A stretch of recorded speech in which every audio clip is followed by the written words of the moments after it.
Bonjour à tous, merci de nous rejoindre pour le huitième webinaire de 2024, qui sera consacré au licenciement économique.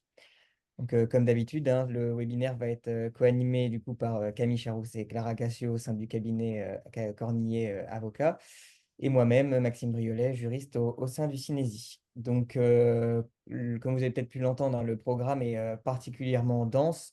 On va répondre aux questions exclusivement en fin de webinaire et puis, dans la mesure du possible, à toutes les questions qu'on peut, mais on fera en fonction du temps qui nous reste. Comme d'habitude, hein, si on manque de temps, vous trouverez du coup les questions posées dans l'onglet questions-réponses du support. Et donc ce support accompagnera le replay, hein, qui est toujours diffusé dans les jours qui suivent, voire la semaine suivante du webinaire.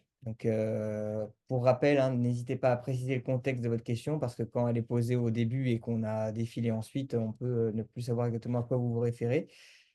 Voilà, donc le prochain webinaire aura lieu le 22 novembre 2024 et il sera dédié au dialogue social et à la qualité de vie au travail. On va sans plus tarder commencer le webinaire. Donc, s'agissant du sommaire, dans un premier temps, on va procéder à la définition du licenciement économique. Ensuite, on va dégager les règles communes à toute procédure de licenciement.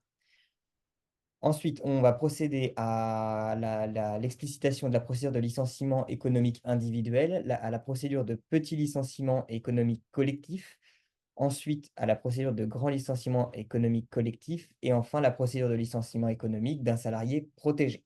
Donc, ce qui fera les parties 3, 4, 5 et 6. Dans une septième partie, on va évoquer les cas particuliers de la sauvegarde, du redressement et de la liquidation judiciaire de manière très brève. Et enfin, on va procéder à 2 focus, donc l'un sur le contrat de sécurisation professionnelle et l'autre sur les indemnités qui sont versées aux salariés licenciés pour motif économique. Donc ça sera les huitième et neuvième parties.